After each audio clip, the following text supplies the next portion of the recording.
David was having a good time swimming in the lake when he was unexpectedly pulled down into a deep sinkhole under the water. But what happened next in the dark sinkhole was beyond anything he could have imagined. David had no worry on his mind while swimming his laps in a nearby lake. He swam in this lake almost every Sunday without ever having any problems. But little did he know, today would be drastically different from the rest.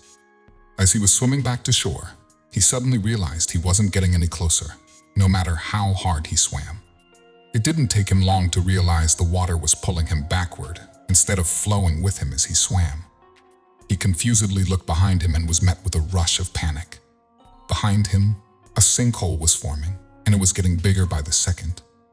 David tried to swim as fast as he could, but nothing was working. He tried to scream for help, but one of the reasons why he liked to swim in this lake was that it was always very quiet. As he tried to fight the current, he felt his body aching as he ran out of breath. He sought desperately for something under the water's surface to grab and hold on to, but every little plant he grabbed gave way. His stomach dropped as he felt his legs lowering into the sinkhole. It could be seconds, and he would be swallowed up by the ground itself. Then, he finally grabbed something that was strong enough to hold his weight. Before we continue, make sure to subscribe, hit the like button, and click the notification bell for more amazing stories. He dangled above the sinkhole, looking down into the darkness beneath him, his heart racing as he thought of a way to save himself. As he hung there, he noticed how the sinkhole was slowly filling up. He figured the water would reach him if he could only hold on long enough. Suddenly, he felt his hands slowly slipping away. He tried to tighten his grasp, but that only made matters worse. Before he knew it, his hands fully slipped and he fell into the sinkhole. He hit the water beneath him with a smack and was a little disoriented while trying to swim up to the surface again. As his hands broke the water's surface, he stuck his head up and gasped for air. His heart was racing and his mind was trying to comprehend what just happened. He had to get out of the water as soon as possible. As he calmed down, he looked around him. He was definitely inside the sinkhole, as he was surrounded by muddy walls. As his gaze followed them to the top, he realized the whole lake had drained into the sinkhole, and the bottom of the lake was now visible. He swam to one of the muddy walls and tried to find something he could grab, but everything was way too slippery. He yelled for help, just hoping someone would hear him and notice the giant hole in the lake. When no response came after minutes of yelling, panic set in. His legs were beginning to cramp, and he knew he was running out of time. To save himself some energy, he turned onto his back, giving his legs some time to rest. As he floated there, looking up at the sky and desperately thinking how in the world he would ever get out of there, he suddenly heard something behind him. "Welcome. Did you fall too?" David shot up and turned around. Behind him, he saw an older-looking man, but he wasn't in the water. He was sitting at the entrance of a tunnel, kindly looking down at David, who, "How? That tunnel wasn't there a few minutes ago," David exclaimed. His mind couldn't grasp how the tunnel could have appeared out of nowhere. "My name is Shagby. Here, take my hand." Shagby reached out his hand, and David hesitantly took it. He pulled him up and was still very confused as he sat inside the tunnel. "Who are you? How is this possible?" "Oh, this," Shagby said as he looked around him. "This is my home. Well, part of it. I felt the ground shake, so I quickly closed up all my tunnels so the water wouldn't flood my home. When the vibrations stopped, I knew it was safe to open them up again. So I did. And then I found you, and here we are." "Are you being serious?" David said, as he confusedly looked at the man. But as he said that, he noticed how dirty the man actually looked. His hands and nails were covered in mud, and it was clear he hadn't bathed her in a very long time. He also hadn't gotten a trim in ages, as his hair almost reached his elbows. "Of course, I'm serious, Shagby said. Come, I'll show you around. He put his hair up in a bun, stood up. My real house isn't far from here. David hesitated. Was he really about to follow a strange man into a tunnel system underground, where he didn't know his way around? Then he looked down at the water again and figured, what else could he do? You coming? Shaggy yelled. He had already started walking into the tunnel. David quickly walked after him. As they walked through the tunnel system, he tried to remember every turn they made, but it was very hard to do. The tunnels were barely lit, and everything looked the same to him. Then, Shagby suddenly stopped. We're here. Please don't touch anything. Then he turned a corner, and they stepped into a big chamber underground. The room was filled with furniture made out of dirt and sticks. This is your home? David asked the man, almost too stunned to speak. I've not been up into the real world for almost 5 years now, Shagby answered. But how do you eat? Shagby smiled. The ground provides me with everything I need. Leading David further into the chamber, Shagby gestured to a clever contraption made of interwoven roots and leaves, funneling droplets of rainwater into an earthen jug. Nature's own plumbing, he grinned. David was equally amazed by rows of large flat stones, where mushrooms of various shapes and sizes thrived. Their umbrella caps opened wide in the dim light. The Earth's pantry, Shagby quipped. It was clear that this innovative subsistence amazed David. Beyond the kitchen, an arched passage opened up to Shagby's sleeping quarters. A bed, ingeniously crafted from compacted soil, was covered in layers of dried leaves, providing a soft cushion.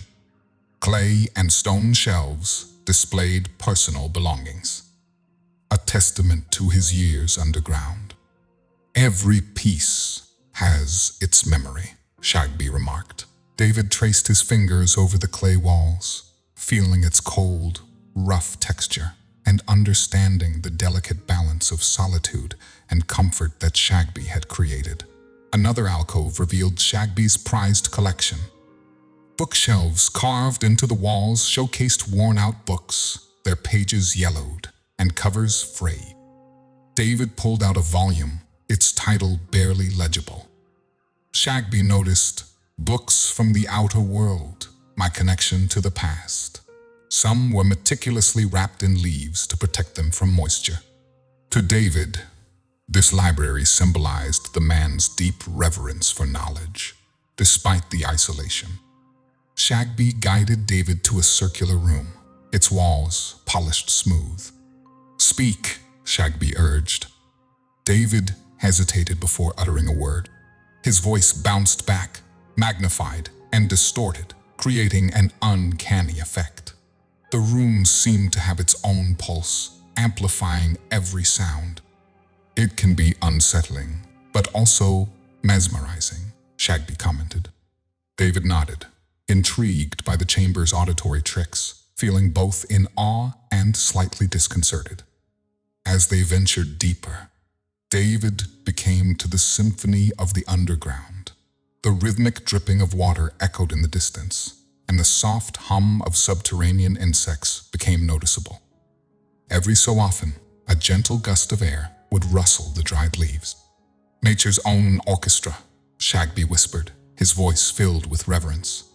To David, these sounds were a soothing reminder of the world's pulse, even in the deepest of caverns. Settling by a fire pit, its flames fed by phosphorescent fungi, Shagby's face took on a nostalgic glow. The flames danced differently down here, he began, much like the tales of my journey. David, captivated, leaned in, the flickering lights casting dramatic shadows on the walls, making the surroundings feel even more surreal. I once treaded where you do now, Shagby began, a distant look in his eyes.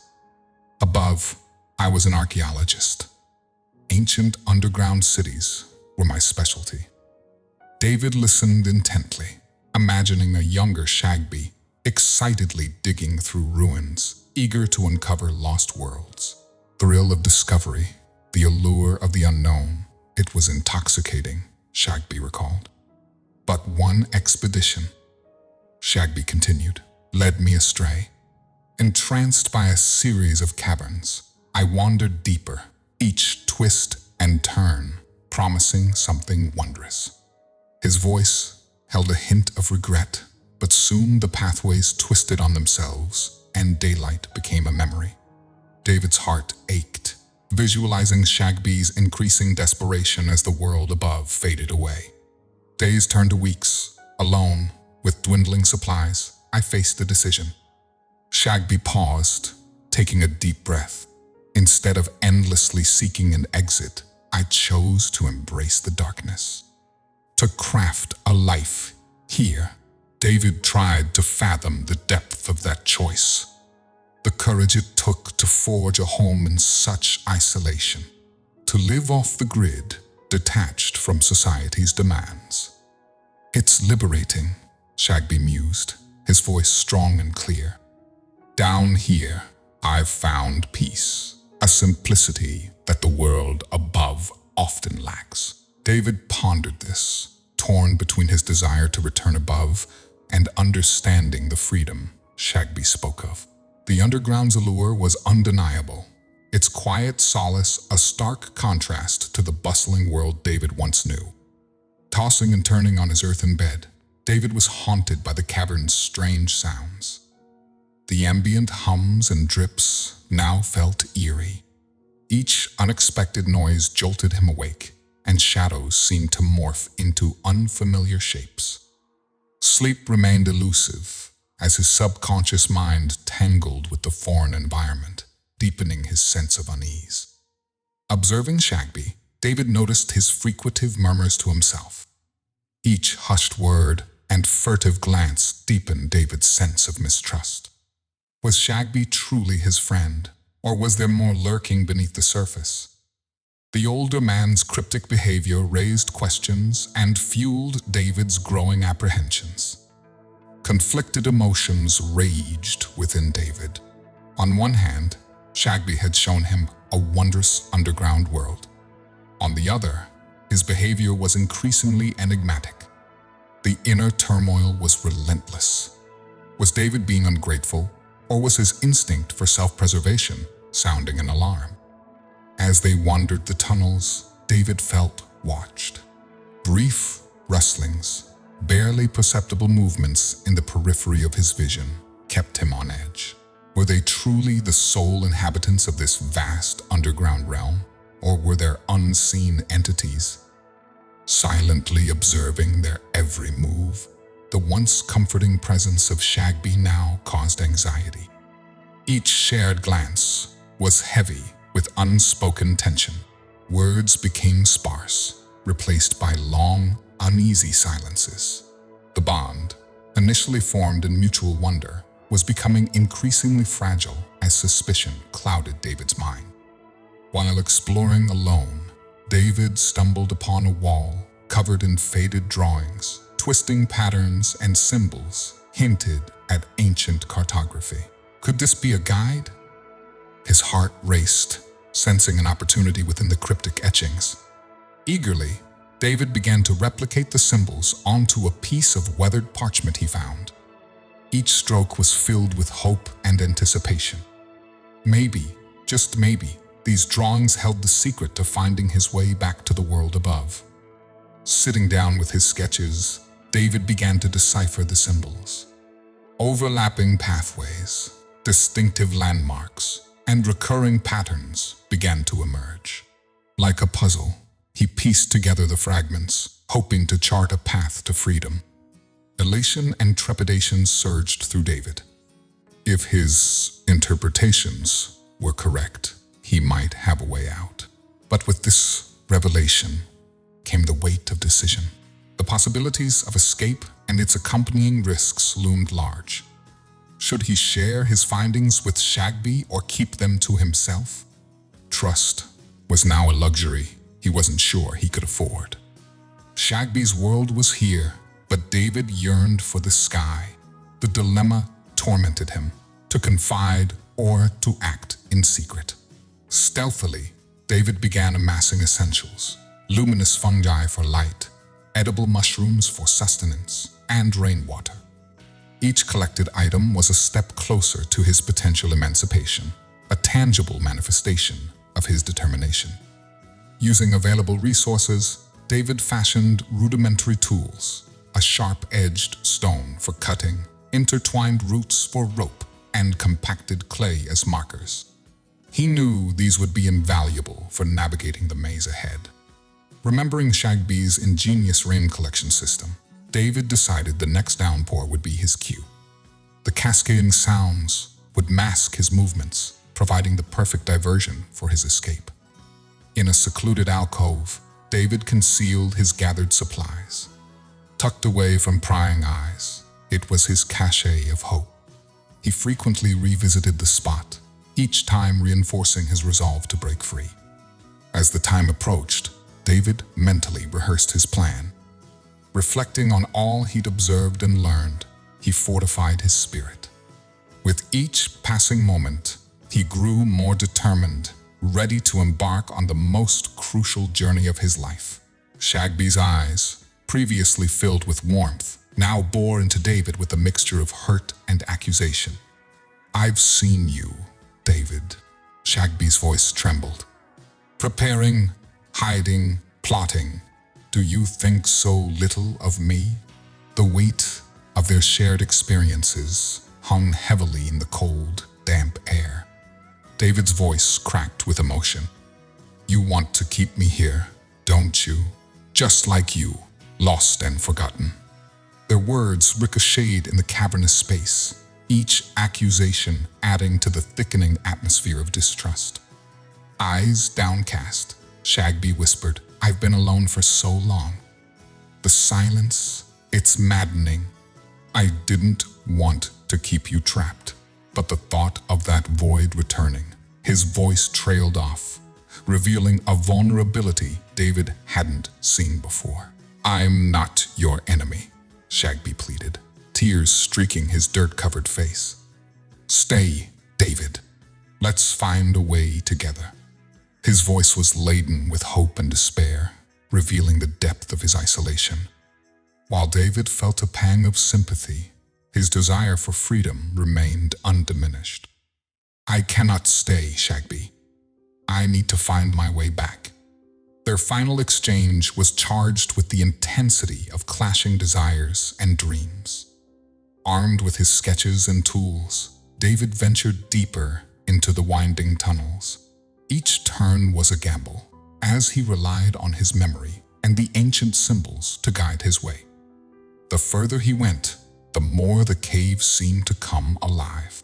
Faint whispers echoed and shadows danced just beyond his field of vision. Each step required immense bravery, knowing that the unknown lurked all around. Sudden rustlings and darting figures signaled the presence of underground dwellers. David narrowly avoided several confrontations, his heart racing with every close call as he dodged and hid from the unseen threats.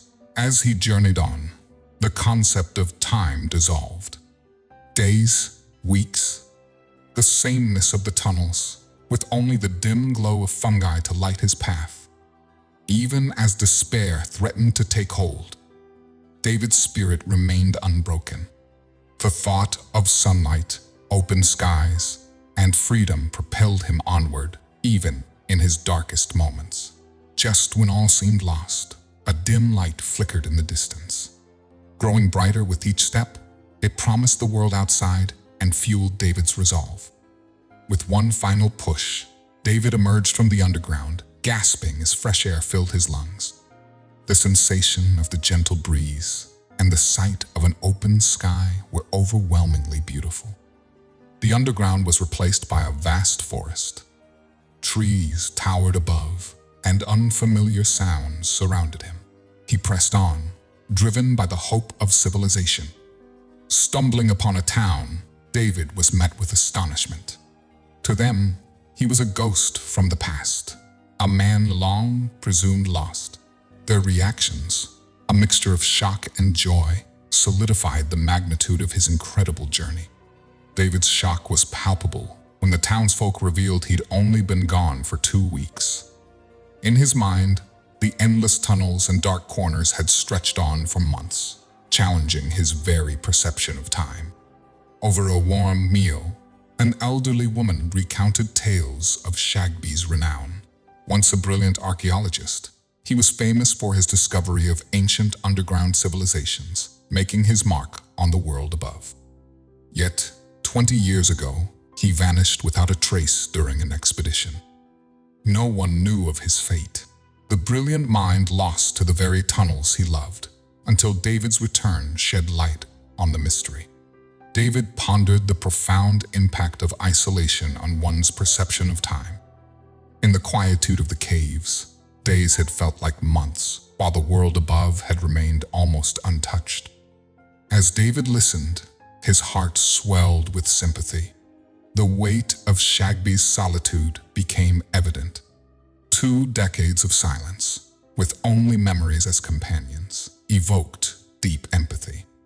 Fueled by a mix of guilt and duty, David felt compelled to the Sinkhole. With Shag's story fresh in his mind, he began to organize a rescue mission. Joined by a team of experienced rescuers, David guided them down. The familiar yet foreboding tunnels greeted them, a journey of redemption awaiting. Reaching Shag's chambers, they found them hauntingly vacant. The bed, the makeshift furniture, all intact, but devoid of life, echoing a forlorn emptiness. Hours turned to days as they delved deeper. Each corridor seemed to hold a whisper of Shag, but he remained a shadow, always just out of reach. In a concealed alcove, they found a note addressed to David. Shag's words were heartfelt, expressing his gratitude for the brief companionship and urging David to live freely. He wrote of his choice to remain with the underground, his true home. David, forever changed, decided to pen their shared journey. From the pages emerged a tale of trust, despair, hope, and understanding. Shag's legend was immortalized, a testament to human spirit, resilience, and the bonds formed in the most unexpected places. Man falls into Sinkhole, then he hears welcome, did you fall too? Binding bonds through beautiful tales. Thank you for watching.